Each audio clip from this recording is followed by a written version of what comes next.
భగీరథుడు వైఎస్ రాజశేఖర రెడ్డి యొక్క వర్ధంతి పురస్కరించుకొని రాష్ట్ర వ్యాప్తంగా ఉమ్మడి ఆంధ్రప్రదేశ్లో భాగంగా గ్రామంలో రాజశేఖర రెడ్డి గారి యొక్క అభిమానులు ఈ వర్ధంతి ఉత్సవాలు జరుపుతూ ఉన్నారు. అందులో భాగంగా మా నియోజకవర్గంలో శాతం మున్సిపాలిటీ పరిధిలో ఇలా పార్టీ చైర్మన్ చెన్నన్న కాంగ్రెస్ అభిమానులు వైఎస్ఆర్ అభిమానులు అందరూ కలిసి ఉన్న ఈ వర్ధంతి సందర్భంగా నిజమైన నివాళులు అర్పించడం జరిగింది.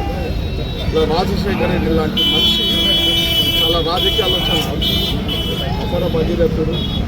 ఇవాళ అన్ని పక్షాలు అంటే రైతు పక్షపాతి ఈ రాష్ట్రంలో వాళ్ళు పరిపాలించిన రోజులు చర్చశామలంగా ఈ యొక్క ఆంధ్రప్రదేశ్ అప్పుడు కూడా ఆంధ్రప్రదేశ్ ఇలా ఎంతో గొప్ప పరిపాలనను చవిచూచుకున్న నేత కాబట్టి, అందరిని ఆకర్షించిన నేత కాబట్టి, అందరి హృదయాలలో ఉన్న నేత కాబట్టి ఇవ్వాలని కూడా రాష్ట్రాలు విడిపోయినా కానీ రాజశేఖర రెడ్డి విడిపోతలేదు. రాజకీయంగా ప్రతి ఒక్కరి హృదయంలో దాగిన నాయకుడు కాబట్టి ఇలా భవిష్యత్తులో మేమందరం ప్రతి ఒక్కరు రాజశేఖర రెడ్డి యొక్క ఆశయాలు, రాజశేఖర రెడ్డి యొక్క అడుగుజాడలు నచ్చడానికి కాంగ్రెస్ పార్టీ అప్పుడు ఇప్పుడు ఎప్పుడు కూడా భవిష్యత్తులో కూడా పార్టీలు ముఖ్యం కాదు, ఆయన యొక్క పనితనం, ఆయన రాజకీయ పనితీరు, ఆయన కాంగ్రెస్ కార్యకర్తలను ఆదరించే అభిమానము. ఇలా ఆయనను ఆదరించిన నాయకులం ఎందరో మంది ఎమ్మెల్యేలమైన, ఎంపీలమైన, మంత్రులమైన కాబట్టి భవిష్యత్తులో కూడా రాజకీయాలలో ఒక నిబద్ధత గల నాయకుడు కాబట్టి ఆయన యొక్క ఆశయాలు ముందుకు తీసుకుపోతూ ఉంటాం. ఇలా రాష్ట్రంలో ప్రజా పరిపాలన సాగుతూ ఉంది. ఆ దిశగా ఇలా రాష్ట్ర ముఖ్యమంత్రి కూడా ఆయన కూడా ఒక రైతు కుటుంబంలో పుట్టిన పాలమూరు ముద్దుబిడ్డ.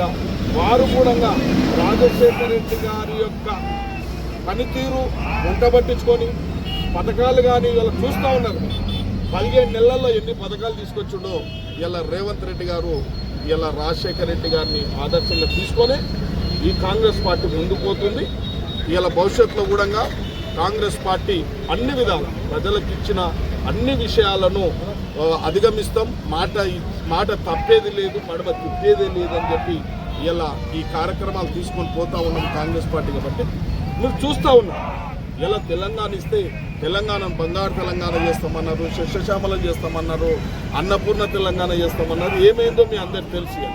ఒక కుటుంబం అధికారాన్ని అడ్డం పెట్టుకొని ఈ రాష్ట్రాన్ని పీల్చి పిప్పి చేసి రాజకీయంగా అధికారాన్ని అడ్డం పెట్టుకొని సర్వనాశనం చేసి సబండ వర్గాలను నాశనం చేసిన పార్టీ ఇలా కన్మరుగు అవుతుందని కూడా చెప్పడం జరిగింది. నేను 6 నెలల్లోనే చెప్పినాం, పోయిన ఎలక్షన్లో చెప్పిన ఆ యొక్క పార్టీ, ఆ బీఆర్ఎస్ పార్టీ మోసం చేసిన పార్టీ, దగా చేసిన పార్టీ, దుర్మార్గం చేసిన పార్టీ ఈ రాష్ట్రంలో కన్మరుగు అవుతుందని చెప్పడం జరిగింది. స్వయాన వాళ్ళ కుటుంబ సభ్యులు ఇలా చెప్తా ఉన్నారు.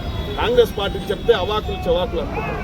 ఇలా స్వయాన తన కూతురే చెప్తా ఉన్నది కాబట్టి మీరందరూ చూసి ఇలా ప్రత్యక్షంగా చూసి అసెంబ్లీలో జరుగుతున్న పనితీరు ఇలా ఏ యొక్క కక్షపూరితంగా కాకుండా రేవంత్ రెడ్డి గారు తప్పు ఆ తప్పు కూడా అన్ని ఆధారాలతోనే చూపెడుతుండు, నిరూపిస్తుండు.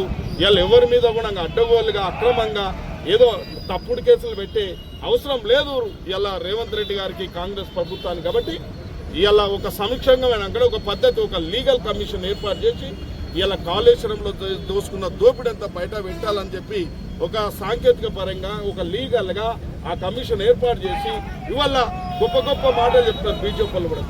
ఇలా ఇంకా చర్య తీసుకుంటలేరు అవినీతి పనుల మీద అంటే చర్య తీసుకునే పరిధి మీకుంది. ఇలా సిబిఐకి ఇచ్చడం జరిగింది కాబట్టి మా చేతులు ఉంటే కక్షపూరితం అనుకుంటారు కాబట్టి న్యాయం ధర్మం మీ చేతుల్లో పెట్టాం కాబట్టి ఇలా సెంట్రల్ గవర్నమెంట్ కూడా చర్యలు తీసుకోవాల్సిన పరిస్థితి వచ్చిందంటే మీరు అర్థం చేసుకోవాలి. ఇలా ఈ దోపిడి గురైన రాష్ట్రాన్ని అదుపుపెట్టి ఆర్థిక క్రమశిక్షణ తెచ్చి ప్రజలకు ఇచ్చిన మాటలు నిలబెట్టుకుంటుంది కాంగ్రెస్ పార్టీ. అదే గొప్పతనం కాంగ్రెస్ పార్టీ.